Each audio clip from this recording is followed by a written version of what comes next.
Ya. Jadi ini untuk pemantapan mutu internal ya. Jadi pemantapan mutu internal itu merupakan kegiatan pencegahan ya, pencegahan dan pengawasan ya yang dilaksanakan oleh masing-masing laboratorium secara terus-menerus ya, sehingga nanti diperoleh hasil pemeriksaan yang tepat ya. Jadi di sini sudah jelas ya bahwa dilaksanakan oleh jadi setiap lab itu di setiap mau itu pemerintah ya ataupun swasta yang punya pemerintah atau pihak swasta klinik ya, itu harus dilakukan kegiatan PMI atau QC ya atau quality control ya. Nah, untuk kegiatan ini ya, untuk pemeriksaan itu tidak terlepas dari ketiga tahapan ini ya, mulai dari tahap praanalitik, analitik maupun pasca analitik ya. Jadi untuk kegiatan PMI ini sendiri ya, untuk PMI ini sendiri atau pemantapan internal ini mulai dari persiapan penderita ya. Jadi tahapannya itu mulai dari tahap persiapan penderita, pengambilan dan penanganan spesimen ya. Jadi proses mengambil spesimen maupun gimana penanganannya ya. Terus ada kalibrasi peralatan, ada uji kualitas ya. Uji kualitas ini ada uji kualitas air ataupun regen ya, uji kualitas regen. Ada uji ketelitian dan ketepatan dan pencatatan laporan. Jadi beberapa kegiatan PMI ini yang nanti akan kita bahas ya sampai di akhir sampai ke pencatatan laporan hasil. Ya, kita mulai ya dari awal terkait dengan kegiatan praanalitik ya. Kalau kita dalam setiap pemeriksaan ya, walaupun itu bukan bidang PMI, tiga tahapan pemeriksaan ini ya tidak bisa terlepas ya dari praanalitik, analitik, dan pasca analitik ya.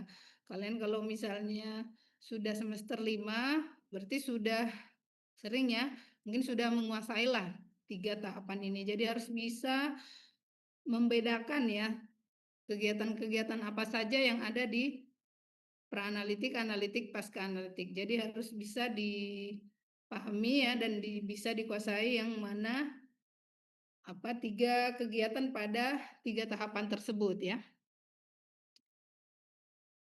Ya, jadi di sini ya sebenarnya untuk di kegiatan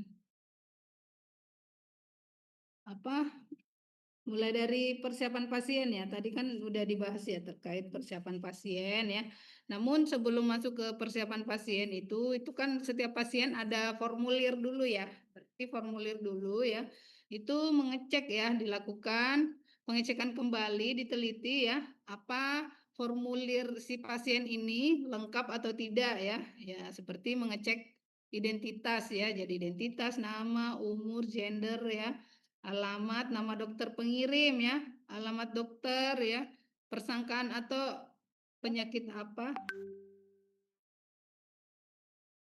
ya, jenis pemeriksaan laboratorium yang diminta ya.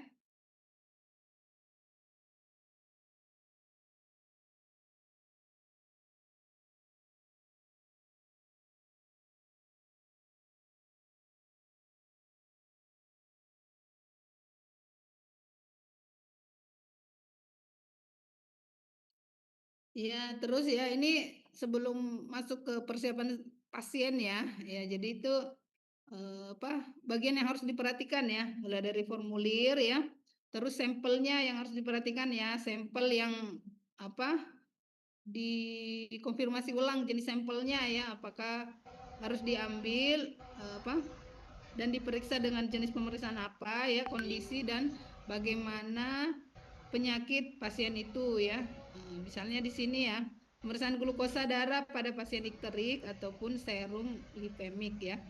Misalnya pemeriksaan elektrolit pada penderita malaria, misalnya sampel tidak diambil saat stadium krisis. Jadi itu harus diperhatikan ya waktu-waktu untuk pengambilan sampel ya. Jadi misalnya kalau kasus malaria ya, misalnya mau pemeriksaan elektrolit itu pemeriksaannya itu diambilnya pada saat stadium krisis. Krisis itu maksudnya kan ada malaria itu kan ada tahap dia menggigil, berkeringat itu di fase-fase itu diambil darahnya untuk dilakukan pemeriksaan. Jadi mengambil sampel juga itu pada waktu yang tepat ya, itu yang harus diperhatikan ya. Ada preparasi sampel ya, ini mungkin saya agak percepat aja ya. Ada kalibrasi instrumen ya, metode pemeriksaan ya, regen ya, ataupun apa regen ataupun alat instrumen ya dinyatakan layak untuk digunakan ya.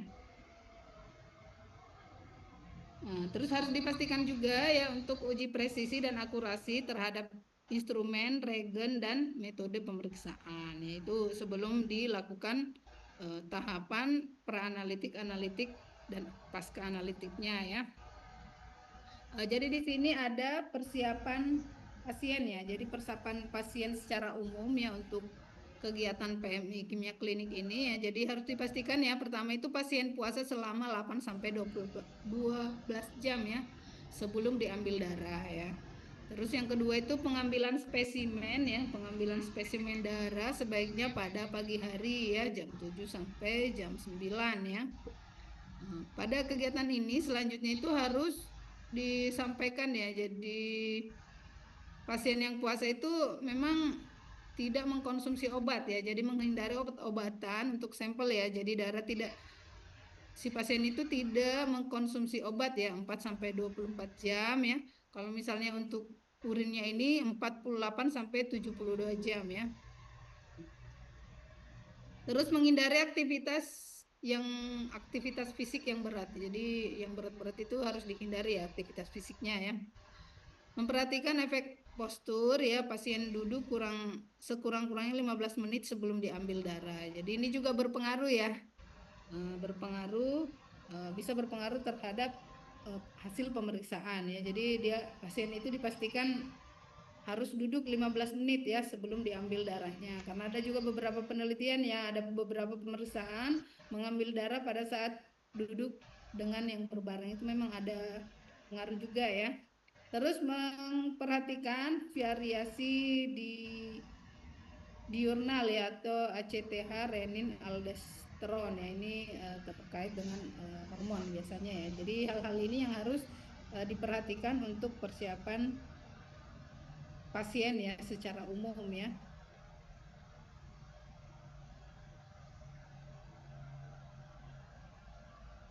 Ya, jadi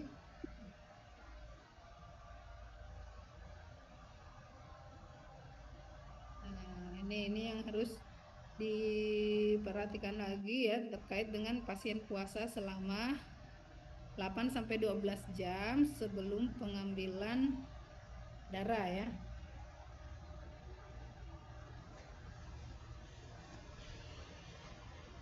Ya, jadi di sini ada yang misalnya ya ada yang 12 jam ya. Jadi di sini pasien puasa selama 8 sampai 12 jam ya sebelum diambil darah. Ini terkait pemeriksaan yang bisa dilakukan ya lama puasanya ya. Jadi untuk pemeriksaan yang perlu puasa ya, misalnya di sini ada yang 12 jam, ada beberapa pemeriksaan yang dilakukan ya. Misalnya di sini ada glukosa ya. Ada gastrin, aldosteron ya, hemosistin, LP, sampai A1 dan APO B ya. Ini yang memerlukan puasa 12 jam ya. Ini yang pemeriksaan yang memerlukan puasa 12 jam. Sedangkan yang 8 jam itu ada untuk insulin ya, atau C-peptida ya. Untuk durasi yang 10 sampai 12 jam ya, itu untuk pemeriksaan glukosa ya, TTG atau tes toleransi glukosa ya, ada trigliserida, asam urat, VMA ataupun renin ya. Ini yang harus diperhatikan ya untuk pemeriksaan yang membutuhkan lama puasa ya.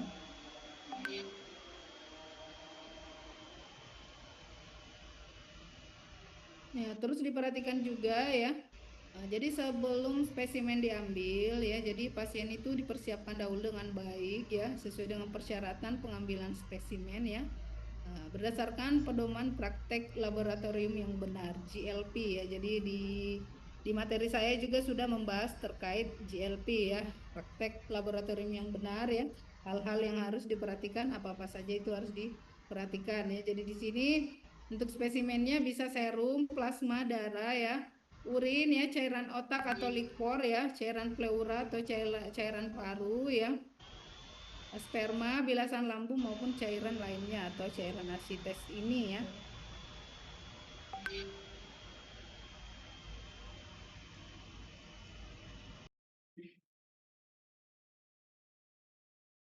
Ya, jadi di sini ada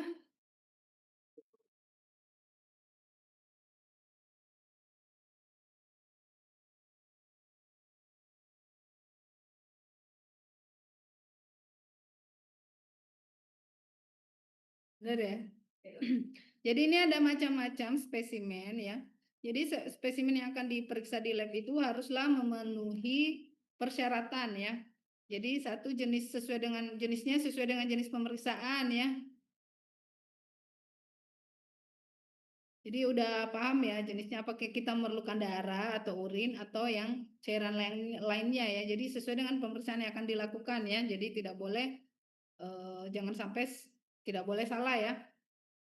Kedua, volume mencukupi kondisi dengan baik ya. Jadi volumenya juga cukup, kondisinya juga baik ya. Baik berarti masih segar ya, tidak kadaluarsa, tidak ada perubahan warna, tidak berubah bentuk ya, tidak lisis ya, dan steril untuk kultur kuman ya. Jadi kalau misalnya digunakan untuk kultur otomatis harus steril ya.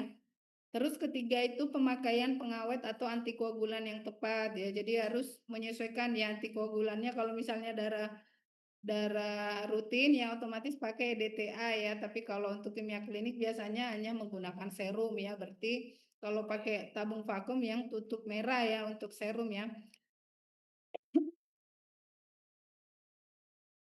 ditampung dalam wadah yang memenuhi syarat ya.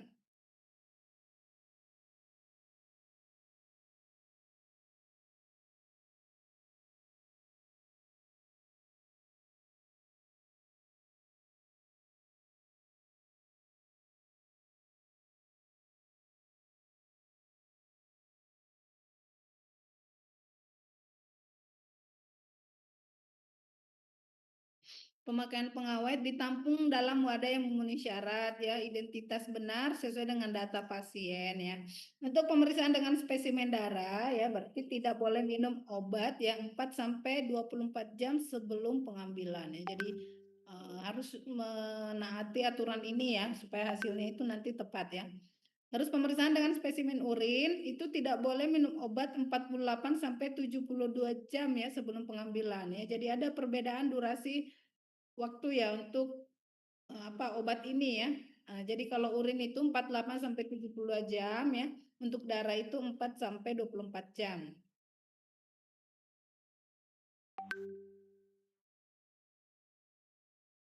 Ya, ini ada beberapa faktor ya, ada beberapa faktor yang bisa mempengaruhi pemeriksaan ya. Jadi faktor ini bisa menjadi sumber kesalahan ya, yang biasanya kurang terkontrol dari proses praanalitik ya, dan bisa mempengaruhi hasil pengujian lab ya.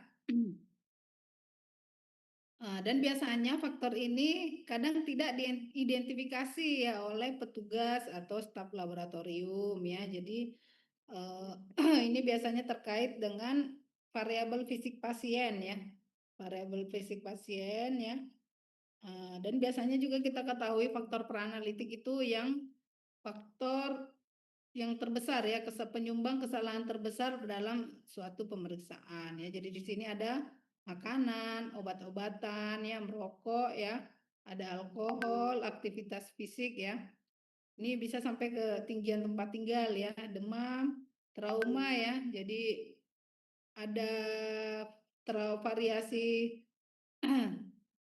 sirkadian ritme ya terkait umur ya, diural ya, ras, gender ya maupun kehamilan. Biasanya kan yang seperti ini biasanya tidak terlalu diperhatikan oleh staf lab ya pada saat biasanya melakukan pengambilan sampel ya. Jadi biasanya hanya fokus ke obat biasanya ya. Apakah mengkonsumsi obat atau tidak ya. Jadi faktor-faktor ini juga sangat berpengaruh terhadap pemeriksaan ya. Jadi variabel ini bisa memiliki pengaruh yang kuat terhadap beberapa variabel biokimia dan hematologi ya. Nah, ini masuk dalam gaya hidup ya, terkait konsumsi alkohol, rokok, kopi, zat aditif itu masuk dalam gaya hidup ya, atau ritme biologis pasien yang ini sebenarnya harus diperhatikan ya pada pengambilan sampel ya. Jadi karena hal-hal ini juga biasanya mempengaruhi hasil ya. Nah, cuma kan biasa pada saat kita ngambil itu hanya masuk di lembar checklist aja ya pada saat di lab yang biasanya yang akan di pemeriksaan itu yang dokter itu hanya di data rekam medisnya itu mungkin ada datanya ya, tapi mungkin spesifiknya itu kadang juga tidak spesifik ya. Harusnya juga di lab ini untuk lembar checklistnya ya harus dilengkapi data-data ini terkait faktor-faktor yang bisa mempengaruhi hasil ya.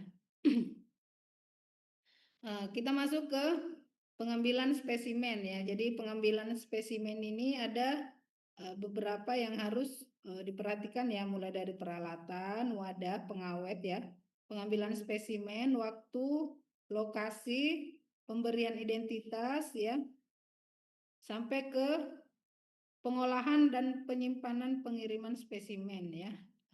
Itu yang akan dibahas terkait dengan proses pengambilan spesimen. Jadi ini materinya agak banyak ya.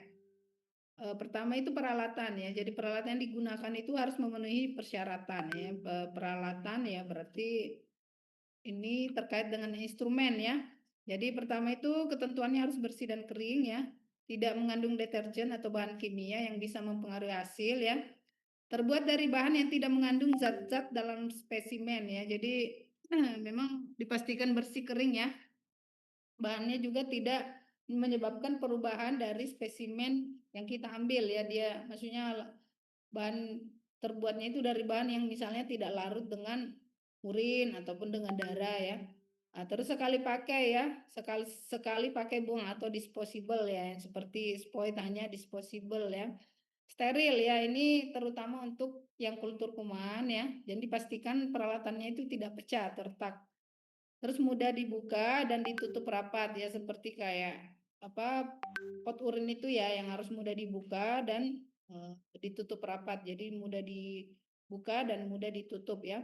Terus ukuran sesuai dengan volume spesimen ya. Jadi harus sesuai ya. Jadi kalau misalnya ngambilnya cuma 1 cc berarti pakai tabungnya itu yang 3 cc aja ya. Jangan nggak usah yang pakai yang 5 cc. Itu contohnya ya. Ya, terkait dengan wadah ya, wadah itu ketentuannya apa-apa saja ya. Jadi wadah spesimen itu harus memenuhi syarat ya. Jadi pertama terbuat dari gelas ya untuk darah ya, bisa plastik ya. Tidak merembes ya atau tidak bocor ya. Terus harus dapat ditutup dengan rapat ya. Kalau misalnya di sini dengan tutup ulir besar ya, itu dipastikan disesuaikan dengan volume spesimennya ya. Terus bersih dan kering, tidak mengandung deterjen ya, tidak mempengaruhi zat yang ada dalam spesimen. Untuk wadah spesimen urin, sputum, tinja ya dengan wadah bermulut lebar ya. Jadi itu wadah-wadah setiap spesimen itu harus diperhatikan ya, yang mana yang pakai mulut lebar, mana yang kecil ya. Jadi itu biasanya menyesuaikan dengan spesimennya itu. Jadi wadah itu harus diperhatikan juga ya, karena menyesuaikan dengan banyaknya atau volume dari spesimen itu. Pengawet ya, jadi terkait dengan pengawet ini, jadi pengawet ini merupakan zat ya, zat kimia yang memang sengaja ditambahkan ke dalam sampel ya. Kapan itu ditambahkan? Kalau misalnya sampel itu tidak langsung harus diperiksa ya. Ya, jadi di sini supaya apa? Supaya analit yang diperiksa itu bisa dipertahankan kondisi dan jumlahnya dalam kurun waktu tertentu ya. Jadi pengawet itu ya otomatis supaya tidak terjadi perubahan ya terhadap sampel tersebut ya. Jadi dipertahankan kondisinya ya. Jadi tidak dapat mempengaruhi hasil ya. Misalnya di sini untuk pemeriksaan gula darah, kolesterol ya, bilirubin menggunakan serum ya. Ini misalnya antikoagulannya ya 1 ml dengan antikoagulan NAF ya oksalat 4,5 mg per mililiter darah ya. Kecuali misalnya di sini untuk gula darah bisa juga dengan Sampel darah ini hanya contoh aja apabila harus menggunakan pengawet ya. Kalau misalnya bisa langsung dilakukan, berarti tidak usah menggunakan pengawet ya. Nah, terus di sini yang harus diperhatikan ya, untuk pengambilan spesimen ya, waktu ya. Ini waktu ya. Jadi untuk waktu pengambilan spesimen itu biasanya di pagi hari ya, terutama untuk klinik hematologi, imunologi ya. Karena biasanya nilai normal itu ditetapkan dalam keadaan basal ya. Jadi ada pemeriksaan yang waktu pengambilan spesimen itu harus disesuaikan dengan perjalanan penyakit ya. Jadi kadang pengambilan dengan perjalanan suatu penyakit itu misalnya ya kapan tepatnya, misalnya kalau pemeriksaan imunokromatografi untuk apa namanya DBD ya, itu kalau ngambil darahnya itu harus di fase awal ya, atau window period ya, yang panasnya itu masih 1 sampai 3 hari. Karena kalau sudah seminggu itu biasanya sudah tidak terbaca. Jadi memang waktu itu sangat penting ya. Nah, di sini misalnya untuk demam tifoid ya, untuk pemeriksaan biakan darah, itu paling baik dilakukan dalam minggu pertama atau kedua pas sakit ya. Kalau misalnya dari biakan urin ataupun tinja itu dilakukan pada minggu kedua atau minggu ketiga. Jadi ini adalah waktu ya pada saat kita melakukan pengambilan spesimen untuk pemeriksaan itu harus diperhatikan waktunya ya. Ya, terus untuk dilakukan pada fase akut ya atau konvalesen ya, dan konvalesen itu berarti di fase-fase awal di sini ya, fase akut ya kalau misalnya pemeriksaan midal ya. Nah, terus untuk pemeriksaan mikrofilaria ya, untuk pengambilan darah itu dilakukan saat senja ya dan menjelang tengah malam ya. Jadi biasanya di fase-fase yang tadi misalnya kalau malaria itu di fase krisisnya ya. Jadi ngambilnya ada waktu-waktu tertentu kapan sebaiknya kita ngambil untuk dilakukan pemeriksaan. Jadi lebih sensitif hasilnya ya. Karena bisa saja ya parasitnya pada waktu itu lagi aktif ya, ataupun virusnya di waktu itu sedang aktif ataupun parasitnya sedang aktif. Jadi ngambilnya paling dingin. Ya, itu di waktu tertentu. Terus selanjutnya ya ada pemeriksaan tuberkulosis ya. Kalau dahak diambilnya di pagi hari setelah pasien bangun tidur. Jadi biasanya yang diambil itu kan kalau apa TB itu untuk mikroskopik ya. Jadi untuk mikroskopik itu biasanya kan untuk apa ya? Pagi sewaktu pagi PSP ada yang seperti itu ya. Jadi kalau untuk tuberkulosis biasanya sebaiknya di pagi hari ya. Lokasi, terus yang diperhatikan juga lokasi. Jadi lokasi ini ya. Jadi spesimen untuk pemeriksaan biakan, misalnya ya, untuk pemeriksaan biakan harus diambil di tempat yang sedang mengalami infeksi ya.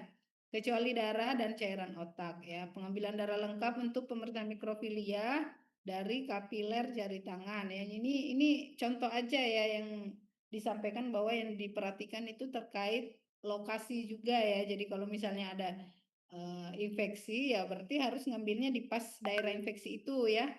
Kecuali darah dan cairan otak itu kan memang langsungnya diambil dari darahnya langsung ya.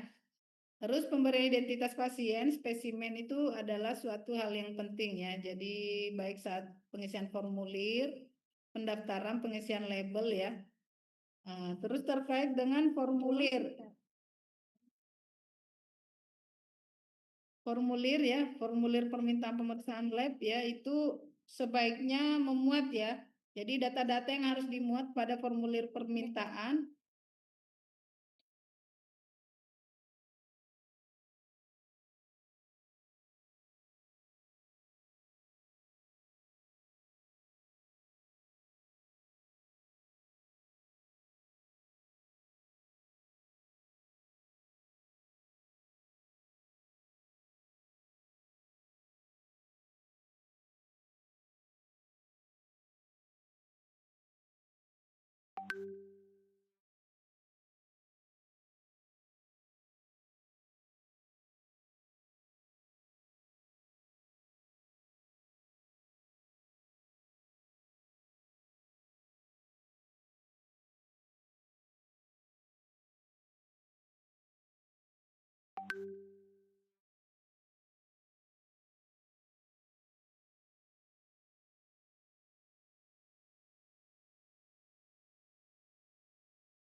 Makasih, Jo. Ya, ini ada pemberian identitas ya. Ada pemberian identitas di sini ya, pemberian identitas ya, atau spesimen. Ini hal yang penting ya. Jadi entah itu pada saat pengisian formulir, pendaftaran, pengisian label wadah ya, ini yang harus diperhatikan ya. Itu kan mulai dari pengisian formulir sampai di wadah ya, penamaan pemberian label pada wadah ya. Cuma biasanya kalau di wadah itu ya biasanya hanya simpel aja ya, hanya nulis nama, tapi sebenarnya harus lengkap seperti ini ya untuk identitas ya, mulai dari tanggal permintaan, tanggal dan jam pengambilan spesimen ya, identitas data pasien ya, terus identitas pengirim ya, nama, alamat sampai nomor telepon ya, nomor laboratorium diagnosa klinik ya, kalau misalnya diagnosanya di luar ya, terus obat yang diberikan ya dan lama pemberian ya. Terus pemeriksaan lab yang diminta, lokasi pengambilan spesimennya, berapa volume spesimen ya, terus transport media atau pengawet yang digunakan apa ya, nama pengambil spesimen ya, berarti nama laboran yang ambil darah misalnya ya, terus label wadah yang dikirim ke lab ya, terus untuk label wadah kirim ke lab dimuat apa aja, tanggal pengambilan spesimen, nomor nama dan nomor pasien dan jenis pasien itu harus diperhatikan ya. Ini misalnya udah ada darahnya misalnya ya, ini labelnya yang harus diperhatikan ya, label wadah itu jadi ada tanggal, nama dan nomor pasien ya, dan jenis spesimennya. Biasanya kan tanggalnya biasanya nggak ada ya, yang ada biasanya hanya nama pasien ataupun nomor ataupun jenis spesimennya. Tapi tiga ini yang harus dilengkapi ya. Ya, jadi setelah pemberian identitas itu masuk ke proses pengolahan spesimen ya. Jadi di tahap praanalitik itu ya, mulai dari pengambilan spesimen ya sampai ke pengolahan spesimen ya,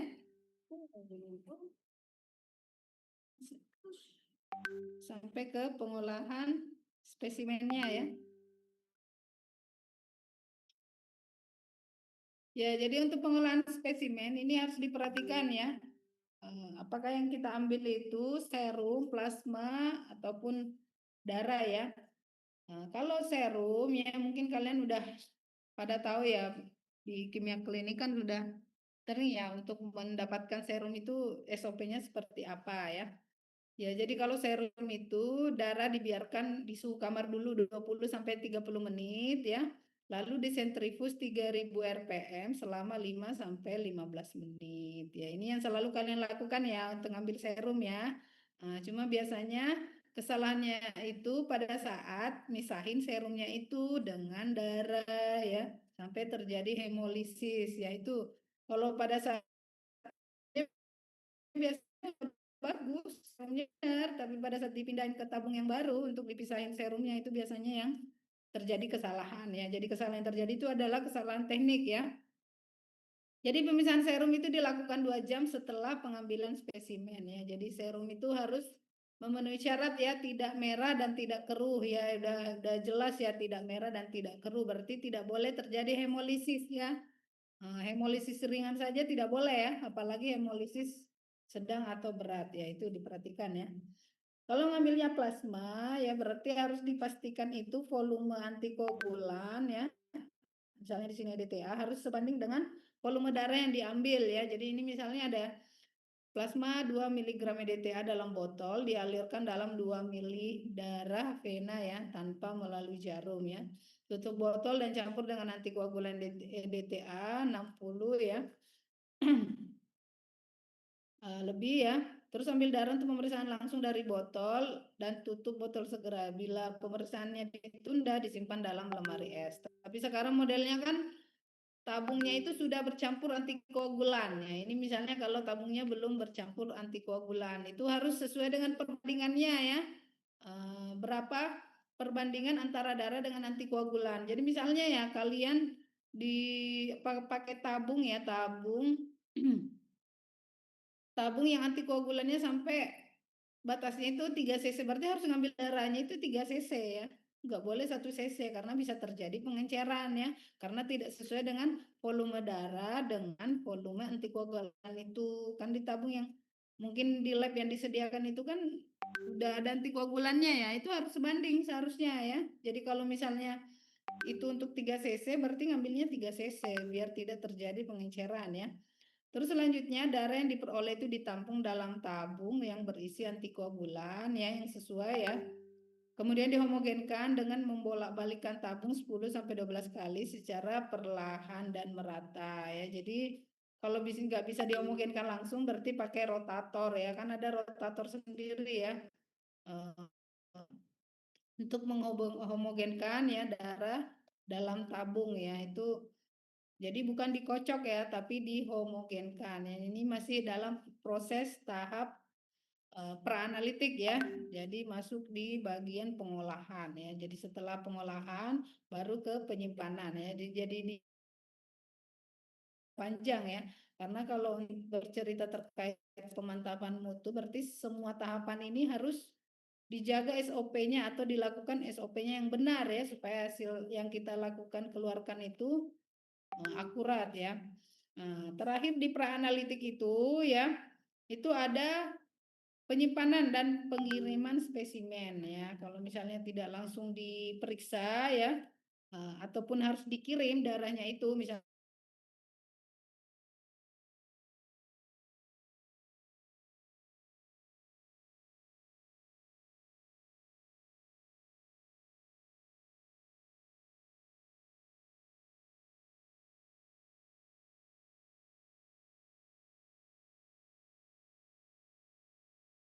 lab tidak bisa melakukan.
Ya, jadi ini yang harus diperhatikan ya.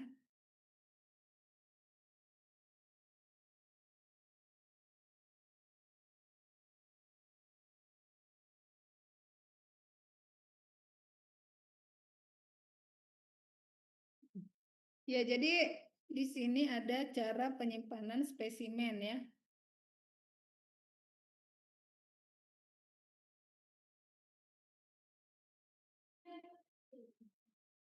Ya. Terus cara penyimpanan spesimen ya ini harus diperhatikan ya untuk penyimpanannya ya. Itu bisa disimpan pada suhu kamar ya atau dalam lemari es suhu 2 sampai 8 derajat Celcius ya. Kalaupun dibekukan ya suhunya minus 20 ya. Minus 70, minus 120 derajat Celcius ya. Terus diberi bahan pengawet dan penyimpanan spesimen darah sebaiknya bentuk serum ya. Atau saat ini ya, ini adalah prosedur untuk penyimpanan spesimen ya. Terus yang harus diperhatikan di sini ya, sebelum kita masuk ke tahap analitik,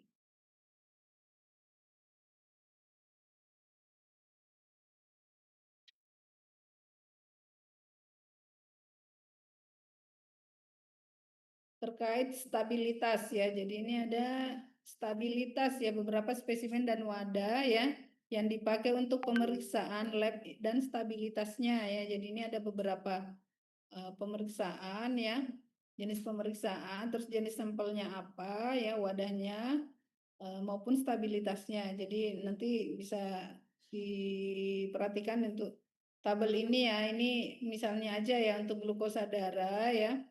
Misalnya untuk darah jumlahnya itu 2 mili, pakainya NAF ya, antikoagulannya ya. NAF oksalat itu stabilitasnya 20 sampai 25 derajat Celcius selama 3 hari ya. Tapi kalau misalnya suhunya 4 derajat Celcius itu bisa bertahan sampai 7 hari ya kalau darah ya. Ini kalau misalnya serum ya, ini bertahannya ya pada suhu minus 20 derajat Celcius itu selama 3 bulan ya. 2 sampai 8 derajat Celcius itu selama 12 jam saja. Misalnya begitupun untuk pemeriksaan-pemeriksaan lainnya ya seperti kolesterol, bilirubin, ya amilase ataupun pemeriksaan yang lainnya. Jadi itu harus diperhatikan ya antara pengawet dengan stabilitas dari spesimen kita ya. Ini ada beberapa ya, ada lipase ya, ada protein total, natrium, kalium, klorida ya, alkali fosfat, kalsium dan kreatinin ya. Mungkin bisa di dibaca aja ya untuk batas suhu ya ataupun lama stabilnya dari suatu sampel ya. Ini mungkin saya tidak membacakan secara keseluruhan ya. Ya, jadi ini beberapa pemeriksaan kimia klinik ya yang harus diperhatikan ya terkait dengan masa stabilitas ya. Stabilitas dari spesimen itu ya dan wadah yang digunakan ya. Cuma yang harus diperhatikan ya, ada beberapa faktor ya yang bisa mempengaruhi ya, faktor-faktor yang bisa mempengaruhi stabilitas spesimen itu ya. Jadi tadi itu bisa ada waktu stabilnya ya, tadi yang di kolom ini ya, yang biasa ini ada waktu stabilnya ya. Tapi ada beberapa faktor ya yang bisa mempengaruhi kestabilannya ini ya. Pertama itu bisa terjadi kontaminasi kuman ataupun bahan kimia ya. Bisa saja juga terjadi metabolisme oleh sel-sel hidup pada spesimen. Jadi dalam spesimen itu tidak serta-merta itu selnya mati ya. Jadi bisa terjadi proses metabolisme dari sel-sel yang masih hidup pada spesimen itu ya. Terjadi penguapan ya, pengaruh suhu, terus paparan sinar matahari, yaitu paparan sinar matahari itu adalah faktor yang bisa mempengaruhi ya. Nah, terus yang harus diperhatikan pada pengiriman ya. Waktu pengiriman itu jangan melampaui masa stabilitas spesimen ya. Jadi tidak boleh terkena sinar matahari langsung ya. Kemasannya itu atau packingnya itu harus memenuhi syarat ya. Terus ada label ya dan suhu pengiriman harus memenuhi syarat. Yang paling banyak dulu pengiriman sampel itu adalah di zaman COVID itu ya. Jadi di situ kan ada teknik packingnya masing-masing pada saat pengiriman sampel, yaitu zaman COVID itu paling banyak ya pengiriman dari sampel-sampel yang akan dilakukan pemeriksaan, karena pemeriksaannya adalah pemeriksaan PCR ya, bukan hanya pemeriksaan rapid yang biasa ya. Itu yang harus diperhatikan faktornya ya, sama waktu pengiriman. Intinya dikirim itu sebelum masa stabilitasnya habis ya. Jadi misalnya di sini masa stabilitasnya adalah 7 hari di suhu ini, terus mau dikirim di hari ke-8 ya enggak bisa ya, karena harus sampai masa stabilnya aja, karena berarti kan kalau lewat dari harinya itu berarti sudah tidak stabil atau tidak boleh lagi untuk dilakukan pemeriksaan ya, karena kestabilannya sudah berubah. Itu ya. Terus kita masuk ke tahap analitik ya. Di tahap analitik ini ada beberapa yang harus diperhatikan ya di tahap analisis. Ini sudah melakukan proses pengerjaan ya, berarti harus dilakukan secara akurat ya. Jadi untuk tahap analitik ini adalah semua kegiatan yang dihasilkan ya, data analisis yang akurat, reliable ya, dan valid ya. Nah, terus dilakukan upaya supaya tidak terjadi kesalahan program ya. Kesalahan program itu ya mungkin saja pada saat program di alat ya. Kesalahan program analisis ya, ada usaha pengendalian dan meminimalkan ya faktor penyebab kesalahan ya. Jadi dilakukan usaha pengendalian ya, meminimalisir faktor intervensi pada saat dilakukan analisis sampel ya. Ya, ya analitik itu pada saat kalian mencampur, melakukan pemipetan itu berarti harus diminimalisir kesalahan yang bisa terjadi di tahap itu ya. Dilakukan cek ulang tahap praanalitik ya, dicek ulang lagi tahap praanalitik itu kalau kita melakukan pemantapan mutu ya otomatis yang sebelumnya walaupun kita sudah lakukan itu dilakukan cross check ulang ya. Dicek ulang tahap praanalitik yang tadi yang sudah dilakukan apakah sudah sesuai atau tidak ya. Termasuk di sini melakukan dan menjaga kalibrasi instrumen ya. Jadi instrumen alat itu ya harus sangat penting ya. Kalibrasinya itu terjaga ya. Terus menjaga kondisi regen kalibrasi ya, regennya sama metode pemeriksaan. Jadi di analitik itu yang penting di situ adalah instrumen, regen ya, dan metode pemeriksaan yang dilakukan ya. Terus mengecek ulang identitas pasien ya, permintaan pemeriksaan parameter ya, dan kelayakan sampel ya. Sampel yang dihasilkan spesimen pada tahap peranalitik itu apakah layak atau tidak untuk dilakukan analisis ya pada tahap analitik ini ya.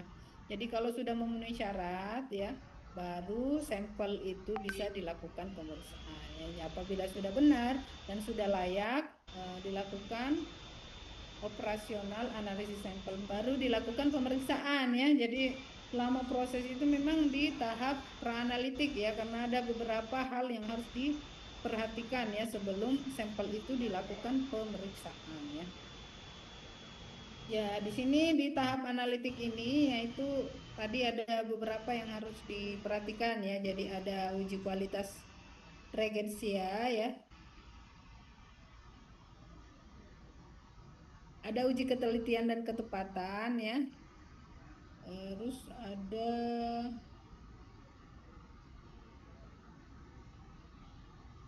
apa ya?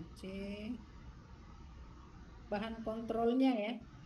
Bahan kontrol ya, jadi ini ada presisi, akurasi, ya bahan kontrol juga harus diperhatikan.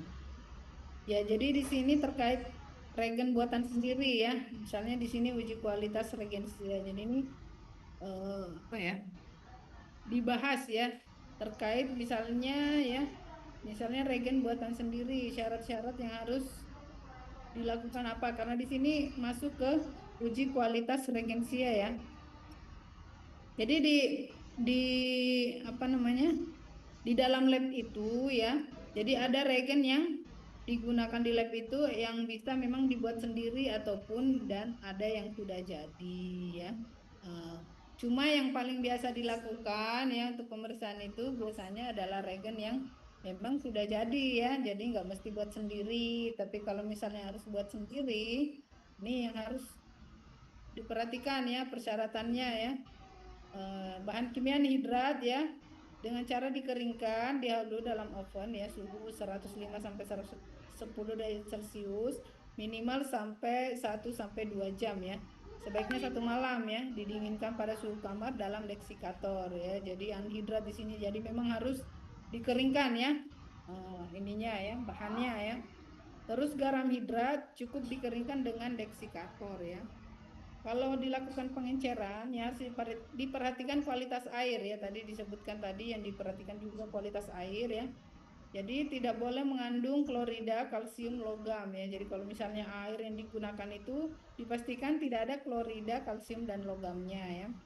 Terus larutan kerjanya sifatnya tidak tahan lama sehingga harus dibuat secukupnya. Jadi kalau misalnya kita buat sendiri itu biasanya kekurangannya tidak tidak tahan lama, nggak bisa disimpan lama karena tidak stabil ya.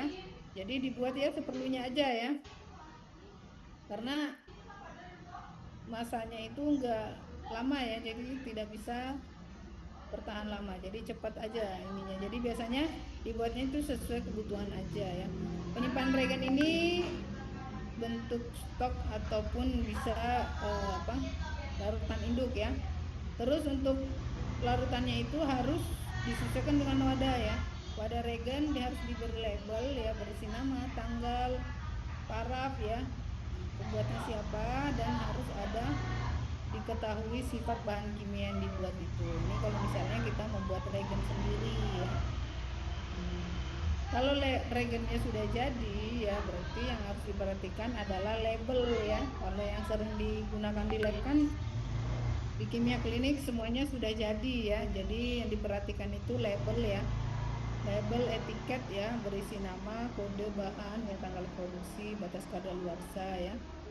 Batas kadaluarsa yang tercantum pada kemasan itu harus diperhatikan ya. Terus keadaan fisik ya, kemasan dalam keadaan utuh, tidak mengeras dan tidak ada perubahan warna ya. Dilakukan pengujian kualitas ya, dilakukan dengan bahan kontrol aside ya yang telah diketahui nilainya. Kan bahan kontrol ada dua ya, ada unside dan ada aside ya. Ini berarti yang aside sudah diketahui nilainya ya.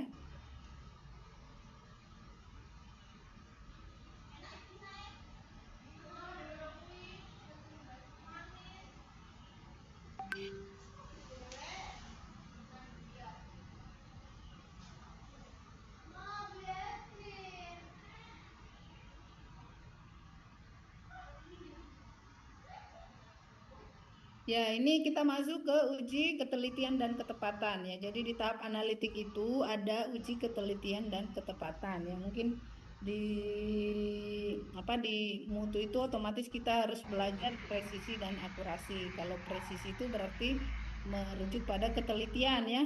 Kalau akurasi itu berarti ketepatan ya. Akurasi, ketepatan dan inakurasi itu ketidaktepatan ya.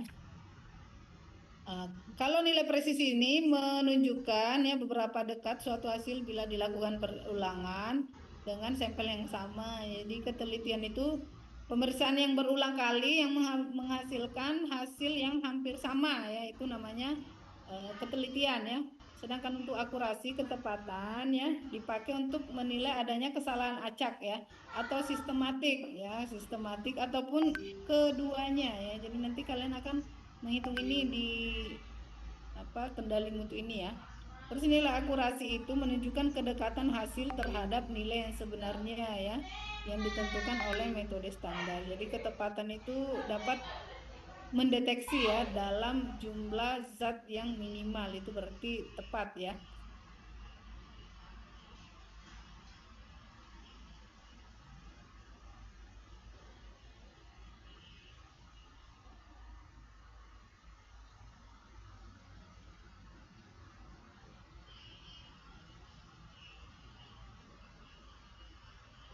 Ya ini kita percepat aja ya. Terus di sini ada uji akurasi ya. Jadi nanti akan menghitung ya. Akurasi dapat dinilai dari hasil pemeriksaan bahkan yang dihitung dengan nilai bias ya. Jadi di kendali mutu itu ya apa? Di akhirnya itu kalian akan membuat graf Quasar. Jadi ada perhitungan koefisien variasi, standar deviasi, nilai bias atau nilai D ya. Ini rumusnya untuk menghitung nilai bias ya. Jadi ada hasil pemeriksaan bahan kontrol ya, dan ada NA nilai aktual dari bahan kontrol.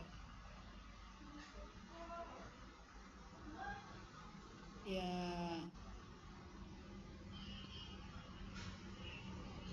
ya ini bisa dilihat ya terkait dengan presisi dan akurasi ya. Ini presisi tinggi, akurasi tinggi dan tidak bias karena ini hasilnya di tengah ini gambaran ya. Penilaian antara nilai akurasi presisi ya. Ini tidak bias karena semuanya tepat di tengah ya.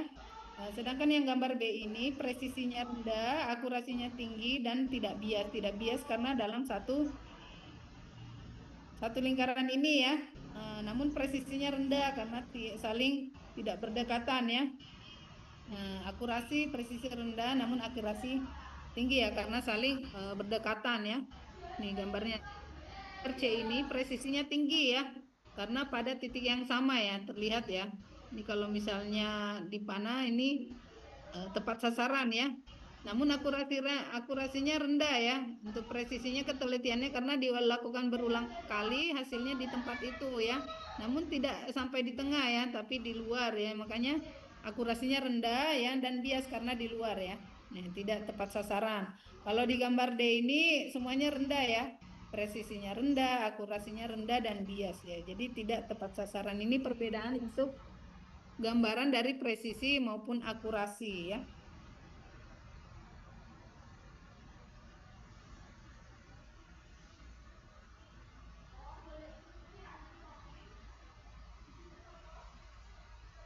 Ini yang harus diperhatikan ya untuk tabel ini adalah batas minimum presisi atau CV dari masing-masing parameter ya. Nanti kan kalian pada saat menghitung ya, menghitung data pemeriksaan itu kan akan dihitung CV-nya ini. CV ini adalah koefisien variasi ya. Ini dalam setiap pemeriksaan itu sudah ada batas maksimalnya ya. Jadi yang bisa ditoleransi ini maksimal dengan nilai ini. Misalnya untuk pemeriksaan bilirubin total ya, maksimalnya itu nilai CV-nya ini adalah 7. Tadi ada perhitungan ya. Tadi ada rumus di depan ya. Itu kan nanti akan dihitung ya. Akan menghasilkan nilai angka. Jadi kalau misalnya 8 itu berarti sudah melewati batas ya. Jadi setiap parameter itu berbeda-beda ya. Cuman di sini untuk ketentuannya itu sudah ditentukan batas maksimalnya ya untuk CV maksimalnya untuk masing-masing parameter ya. Ini harus diperhatikan ya. Karena ini misalnya adalah ketentuan koefisien variasi untuk masing-masing parameter ya.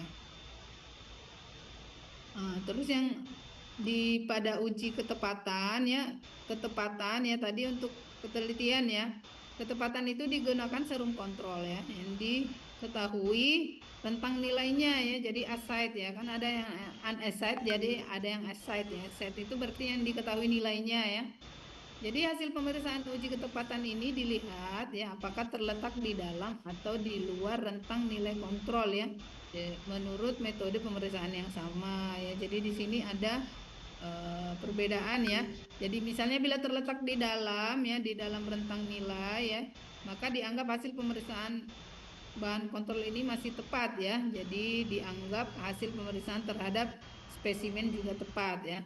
Namun apabila terletak di luar rentang nilai ya, maka dianggap hasil pemeriksaan bahan kontrol ini masih tidak tepat ya, sehingga dianggap hasil pemeriksaan spesimen itu dianggap tidak tepat. Jadi yang paling penting itu melihat nilai rentang dari pemeriksaan bahan kontrol ini ya, karena sebelum dilakukan pemeriksaan sampel itu harus dilakukan pemeriksaan dulu dari bahan kontrol yang digunakan. Kalau masuk di dalam range-nya baru bisa dilanjut dengan pemeriksaan sampel yang ada ya. Kalau tidak masuk dalam range kontrol itu nilainya itu berarti tidak bisa dilakukan pemeriksaan gitu ya.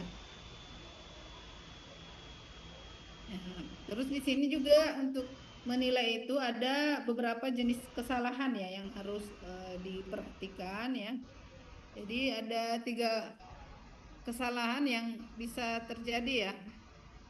Jadi ada inherent random error ya, ada sistemik ya atau kesalahan sistemik dan ada kesalahan acak ya. Ini akan dibahas lengkap nanti di pertemuan akhir ya. Jadi untuk inherent random error ini ya, jadi kesalahan yang bisa disebabkan karena limitasi metode pemeriksaan ya. Sedangkan sistemik ini ya, kesalahan sistemik berarti kesalahan yang terus-menerus dengan pola yang sama ya. Jadi biasanya karena standar kalibrasi atau instrumen yang tidak baik ya. Karena ini berhubungan dengan akurasi ya. Sedangkan untuk kesalahan acak, jadi polanya itu tidak diketahui. Jadi bisa disebabkan oleh standar kalibrasi yang tidak tepat ya. Misalnya juga karena ada ketidakstabilan dari regen, cara pemipetan ya. Jadi biasanya ini berkaitan dengan presisi. Jadi itu bisa dibedakan ya. Kalau misalnya sistemik itu menghasilkan kesalahan yang polanya sama ya. Sedangkan kalau acak itu biasanya polanya tidak polanya itu acak ya. Jadi biasanya tidak diketahui yang pastinya ya. Jadi hanya berkaitan dengan presisi kalau itu adalah kesalahan acak.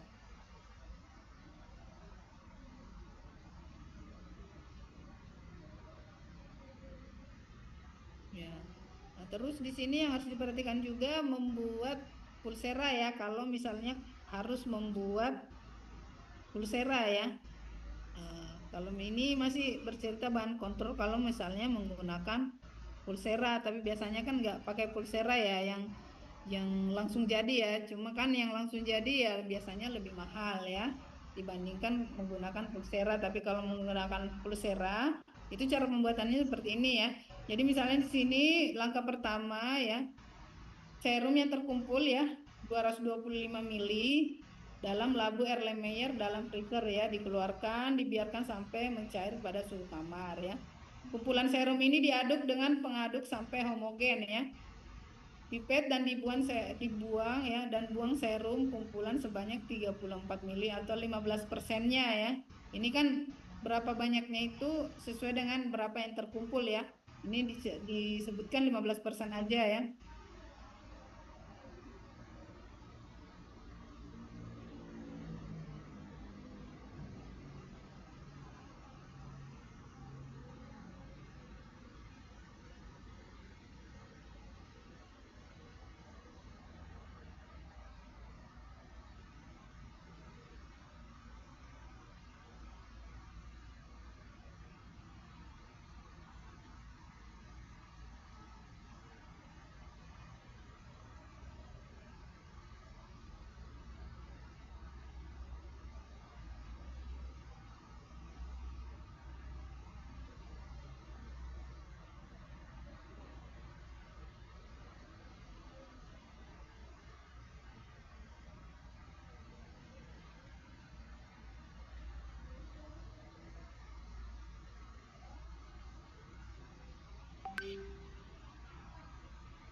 Sabar toh. Anjing setiap diem ngecepi di komen-komen anjing toh. Sabar toh. Anjing setiap diem ngecepi di komen-komen anjing. Anjing setiap diem ngecepi di komen-komen anjing. Sabar toh. Anjing setiap diem ngecepi di komen-komen anjing. Ya. Terus cara selanjutnya ini ya, etilen glikol ini sebanyak 34 mili ya, diisi ke dalam labu berisi serum kumpulan tadi ya, diaduk sampai benar-benar tercampur ya. Bisa menggunakan shaker ya, shaker berarti untuk itu ya, menghomogenkan ya, jadi di shaker ya. Terus serumnya itu disaring dengan beberapa lapis kain kasa steril ya ke dalam labu Erlenmeyer yang steril. Untuk filtrasi ini dapat dilakukan lebih dari 1 kali sampai filtratnya itu jernih ya. Jadi untuk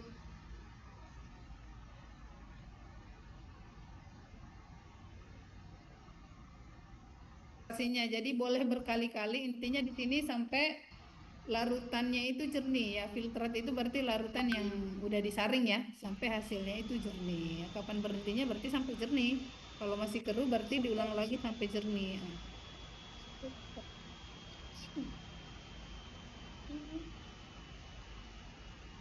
Kalau misalnya pakai aliquot ya ini kan kita menjelaskan standarnya ya. Jadi sampai pulseranya dijelasin ya. Terus kalau misalnya kalau aliquot itu juga ada apa ya prosedurnya ya. Prosedurnya itu kalau misalnya membuat aliquot ya ini pembuatannya itu pertama menggunakan botol kecil ya diisi serum di atas sebanyak 1 mili ya. Ditutup ya. Lebih baik dengan menggunakan screw cap itu ya. Kemudian dilapisi parafilm ya di atasnya ya disimpan kembali sampai beku ya. Tes dilakukan secara random ya untuk mendeteksi adanya HIV, HBV atau HCV ya. Bila tesnya negatif, serum dapat dipakai namun tetap waspada untuk potensi serum dapat mengandung sumber penyakit ya. Setiap hari kerja apabila akan dilakukan pemeriksaan serum kontrol ini, maka serum yang terbagi dikeluarkan sebanyak 1 botol untuk pemeriksaan hari itu ya. Sisa serum tidak boleh dibekukan kembali dan pemeriksaan hari berikutnya menggunakan serum botol yang lain. Kalau yang ini mungkin, kalau yang pulsera mungkin tidak pernah dilakukan ya, tapi untuk membuat aliquot ini sepertinya belum dilakukan. Apa pernah dilakukan enggak? Membuat aliquot ini? Ya, enggak dilakukan ya, paling itu pulsera aja ya yang dilakukan ya. Jadi ketentuannya itu kalau yang aliquot ini itu per cup kecil ya, per cup kecil ini ya. Jadi sebanyak 1 botol untuk 1 hari pemeriksaan. Jadi untuk pemeriksaan selanjutnya misalnya besok berarti harus diganti dengan cup yang baru ya. Terus yang diperhatikan lagi di sini adalah tahap pasca analitik ya. Pasca analitik, kalau pasca analitik itu berarti terkait dengan pelaporan ya.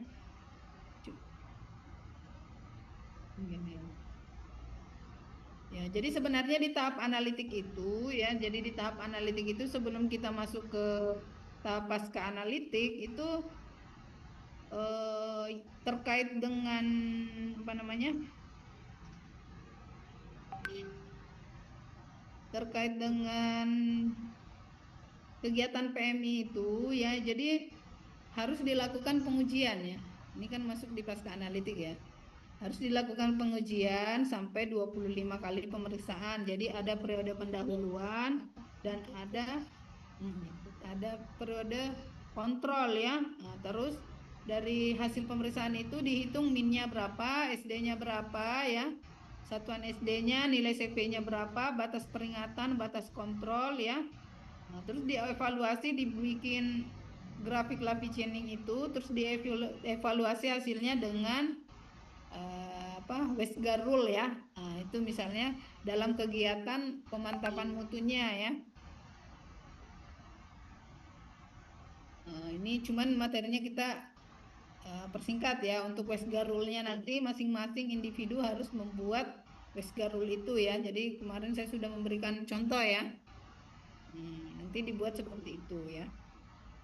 Terus di pasca analitik ini ya, jadi di kegiatan pemantapan mutu pasca analitik ini ya, jadi ini adalah usaha pengendalian ya dan merupakan untuk meminimalisir ya faktor kesalahan pada data keluaran hasil pemeriksaan ya. Jadi dilakukan pengecekan ulang ya antara hasil analisis ya pada tahap praanalitik dan analitik ya. Ini yang harus diperhatikan pada pasca analitik ya.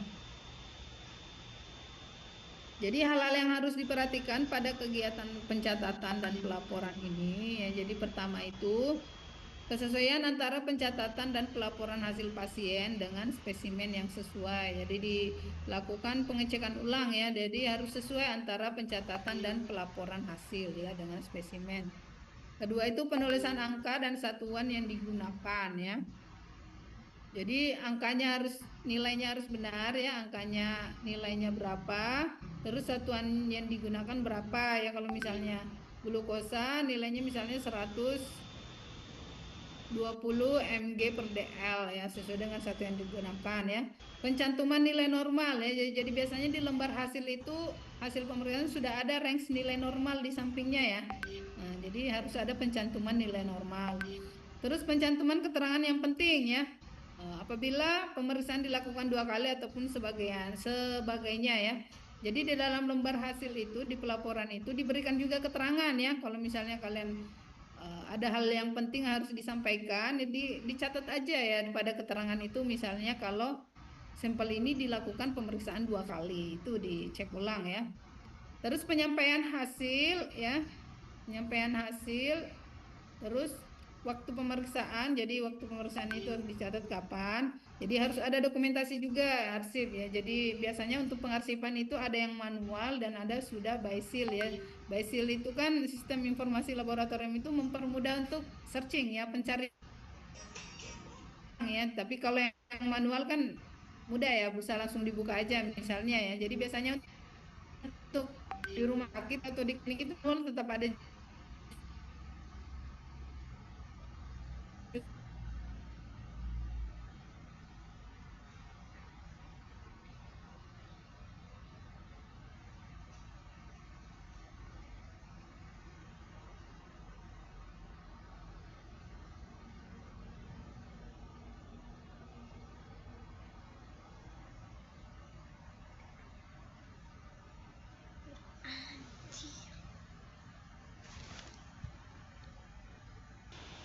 Klinik ini ya SOP-nya.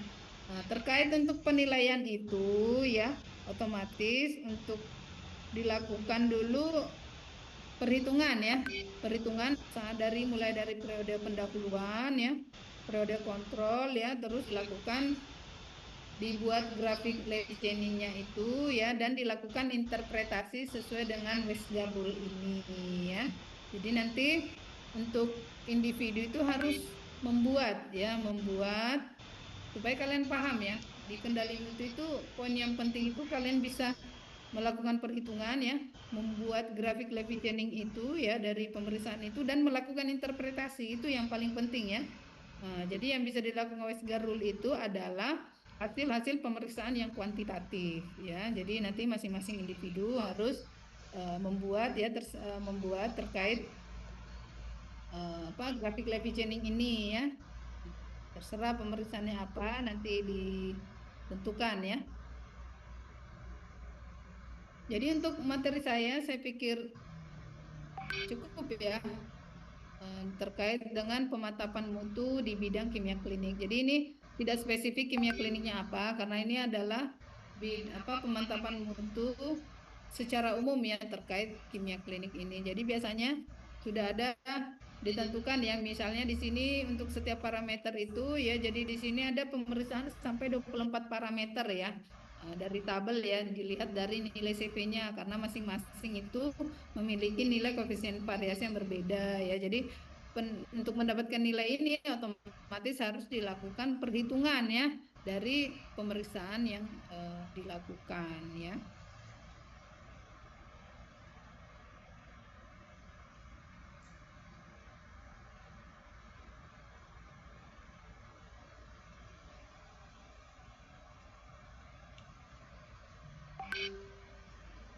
Tunggu saya perlihatkan contohnya ya, yang udah buat ya.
Ini masih Zoom apa enggak nih?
Ya, ini adalah contoh perhitungan ya. Ini adalah contoh pemeriksaan glukosa ya.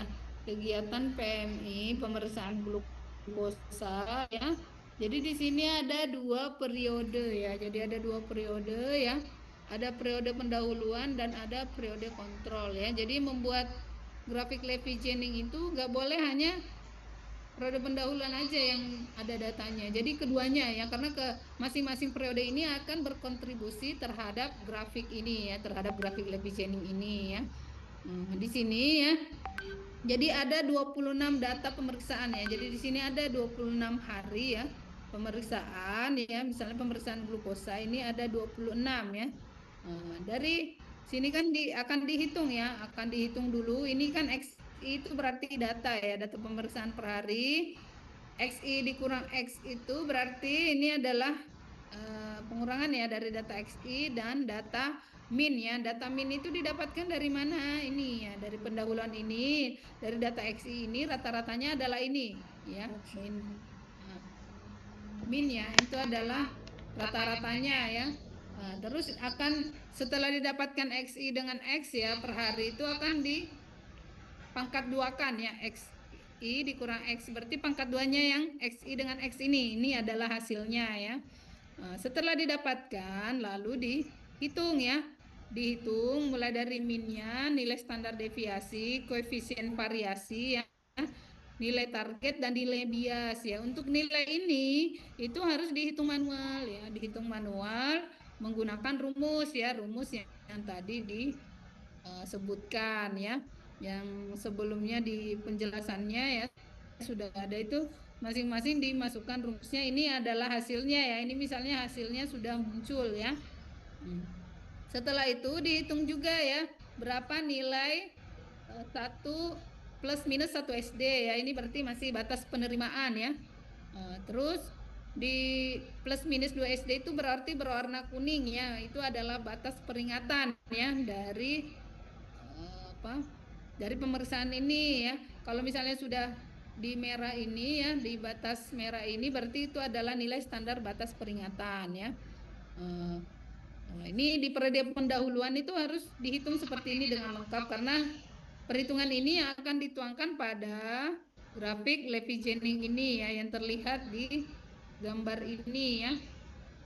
Terus di sini periode kontrol itu yang dihitung apanya? Ya, jadi di periode kontrol ini dihitung adalah standar deviasinya ya. Jadi ini SD-nya ya. Dihitung standar deviasinya ya. Jadi X ini ada data pemeriksaan ya, dan X ini rata-rata ya. Jadi untuk menghitung SD dari kontrol ini ada keterkaitan dengan nilai SD yang ada di periode pendahuluan. Jadi ada keterkaitan satu sama lain ya. Jadi kalau membuat grafik Levy-Jennings ini harus ada periode kontrol juga, nggak boleh kalau hanya periode pendahuluan saja ya. Jadi untuk mendapatkan SD dari kontrol ini ya, jadi ada rumusnya ya, dari XI kontrol ya dikurang X dari periode pendahuluan ini ya, dibagi dengan standar deviasi dari pendahuluan ini ya. Jadi dari X dari pendahuluan ini dengan standar deviasi periode pendahuluan ya. Jadi ini harus diperhatikan ya. X itu adalah data pemeriksaan per hari, X itu adalah rata-ratanya ya. Terus diperhatikan juga ya pada sumbu X, tahu ya sumbu X itu berarti yang sumbu X itu yang horizontal ya. Sedangkan di sumbu Y itu adalah yang vertikal ya. Sumbu X itu berarti nilai dari periode kontrol ini ya, berarti dari SD-nya ya, perhitungan dari SD. Terus di sumbu yang vertikal ini adalah standar deviasi dari periode pendahuluan. Yang ini yang nilainya ini plus min plus 1 sampai 3 SD ya. Sampai 3 SD itu berarti mengambilnya dari periode pendahuluan ya. Sedangkan di periode kontrol ini hanya dari sumbu X ini ya. Jadi di sini setelah dihitung hasilnya dilakukan ya. Ini belum diinterpretasi, tapi bisa dilihat dari grafik ini masih dalam ambang batas ya. Masih dalam ambang batas ya, karena ini belum melewati batas peringatan ya. Batas peringatan itu kalau dia sudah plus min 2 SD ya. Cuma belum masuk ke batas penolakan ya. Ini dari hasil ini baru sampai ke batas peringatan. Ini harus diinterpretasi berdasarkan Westgar Rule ini ya. Jadi mungkin ada contoh ya dari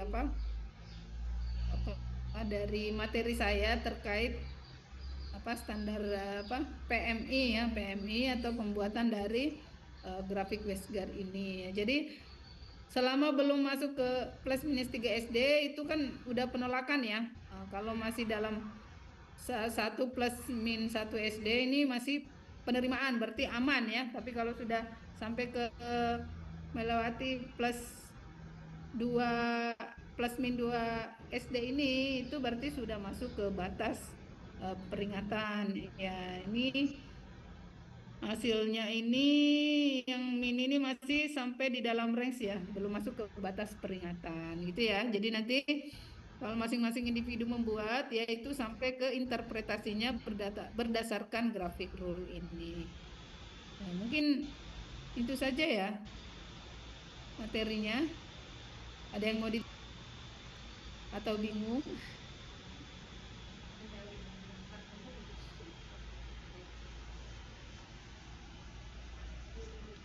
Kak dia.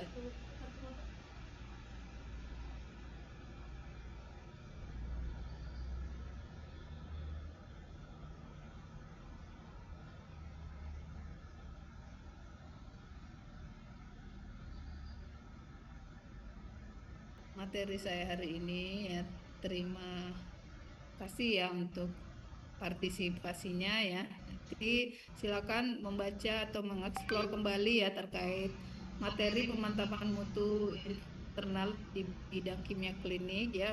Jadi mungkin bisa mencari review jurnal ya terkait kegiatan PMI di bidang kimia klinik ya. Mungkin itu saja materi dari saya ya. Lebih dan kurangnya mohon dimaafkan ya. Saya tutup. Wabillahi taufiq wal hidayah. Wassalamualaikum warahmatullahi wabarakatuh. Waalaikumsalam warahmatullahi